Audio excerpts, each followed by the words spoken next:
Hi అండి, అందరికీ నమస్తే. Welcome to our channel. ఇవాల్టి మన వీడియోలో గోంగూర పులిహోరని రుచిగా ఎలా తయారు చేసుకోవాలో తెలుసుకుందాం ఫ్రెండ్స్. ముందుగా కుక్కర్లో 2 గ్లాసెస్ రైస్ని తీసుకొని క్లీన్గా వాష్ చేసుకోండి. 2 గ్లాసెస్ రైస్కి 3 గ్లాసెస్ వాటర్ని యాడ్ చేసుకోండి. కుక్కర్లో కాకుండా గిన్నెలో అత్తెసరుగా ఉడికించుకునేటప్పుడు 2 గ్లాసెస్ రైస్కి 4 గ్లాసెస్ వాటర్ని యాడ్ చేసుకోండి. అలాగే అత్తెసరు కాకుండా ఉడికించి వార్చుకునేటప్పుడు రైస్ని కొంచెం పలుకుగా 80% వరకు ఉడికించుకోండి. ఇందులో 1/2 టీ స్పూన్ పసుపు, 1 టేబుల్ స్పూన్ ఆయిల్ని వేసుకొని 1/2 టీ స్పూన్ వరకు సాల్ట్ని కూడా వేసుకోండి. కుక్కర్ మూత పెట్టి 2 విజిల్స్ వచ్చాక స్టవ్ ఆఫ్ చేసేయండి. ఒక ప్యాన్లో 1 టీ స్పూన్ ఆవాలు, 1/2 టీ స్పూన్ జీలకర్ర, 1/2 టీ స్పూన్ వరకు మెంతుల్ని వేసుకోండి. అలాగే 1 టీ స్పూన్ వరకు మిరియాలని వేసుకొని 2-3 నిమిషాల పాటు లో ఫ్లేమ్లో వేయించుకోండి. 2-3 ఎండుమిర్చిని కూడా వేసుకోండి. మిరియాలు వేసుకోవడం ఇష్టం లేని వారు ఒక 4-5 వరకు ఎండుమిర్చిని వేసుకోండి. మీకు నచ్చితే ఎండుమిర్చిని కూడా వేసుకోకుండా 2 టీ స్పూన్స్ వరకు మిరియాలను కూడా వేసుకోవచ్చు. వీటన్నింటినీ ఇలా వేయించుకొని ఒక ప్లేట్లోకి తీసుకోండి.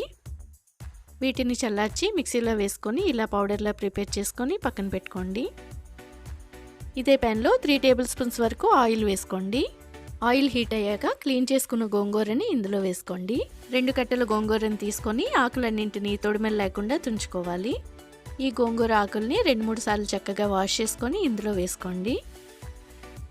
గోంగూరని వేసుకున్నాక ఒకసారి మొత్తం కలుపుకొని మూత పెట్టి సాఫ్ట్గా అయ్యే వరకు ఉడికించుకోండి.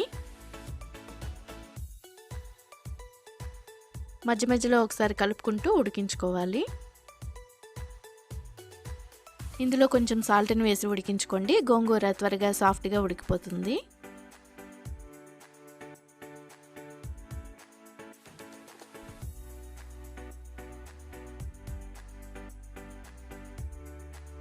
ఇలా సాఫ్ట్గా ఉడికించుకున్న గోంగూరని ఒక ప్లేట్లోకి తీసుకొని కంప్లీట్గా చల్లార్చుకోవాలి.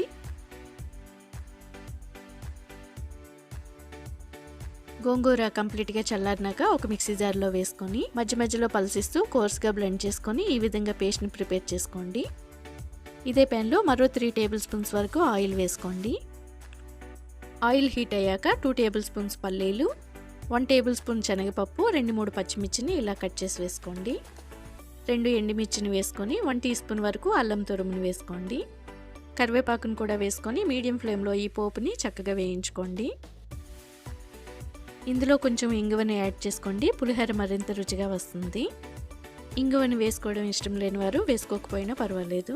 ఇంగువ పౌడర్ కాకుండా పీసెస్లో ఉండే ఇంగువను వేసుకునేవారు ఇంగువ ముక్కని ఆయిల్లో కొద్దిగా వేయించుకొని క్రష్ చేసి ఇందులో వేసుకోండి. ఈ తాలింపుని ఇలా చక్కగా వేయించుకొని స్టవ్ ఆఫ్ చేసేయండి.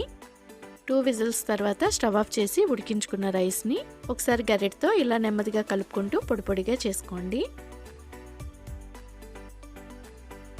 ఈ రైస్ని ఇలా విడిచిపెట్టి కొంచెం చల్లారనివ్వాలి. మనం ముందుగా వేయించుకున్న తాలింపులో కోర్స్గా బ్లెండ్ చేసుకున్న గోంగూర పేస్ట్ని వేసుకోండి. ఈ పేస్ట్ని వేసుకునేటప్పుడు మీరు తినగలిగే పులుపుకి తగ్గట్టుగా పేస్ట్ని వేసుకోండి. ఇందులో చల్లార్చుకున్న రైస్ని వేసుకోండి. ఈ రైస్లో తాలింపు గోంగూర పేస్టు చక్కగా కలిసేటట్టు నెమ్మదిగా ఓపిక్గా కలుపుకోవాలి. గరిటెతో కలుపుకోవడం కష్టం అనుకునేవారు చేతిని కూడా యూజ్ చేసి మొత్తం చక్కగా కలిసేటట్టు కలుపుకోవాలి. మనం ప్రిపేర్ చేసుకున్న పౌడర్ని కూడా ఇందులో వేసుకొని పులిహోర మొత్తంని చక్కగా కలిసేటట్టు కలుపుకోవాలి.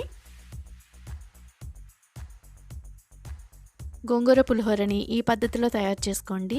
బ్రాహ్మిన్స్ చేస్తే ఏ విధంగా కమ్మగా చాలా రుచిగా ఉంటుందో అలా వస్తుంది. అంతేనండి, గోంగూర పులిహోరని ఎలా తయారు చేసుకోవాలో తెలుసుకున్నారు కదా. మీరు కూడా ట్రై చేసి మీకు ఎలా వచ్చిందో కామెంట్స్ ద్వారా నాతో తప్పకుండా షేర్ చేసుకోండి. ఇలాంటి మరెన్నో టేస్టీ రెసిపీస్ కోసం మన ఛానల్ని సబ్స్క్రైబ్ చేసుకోండి.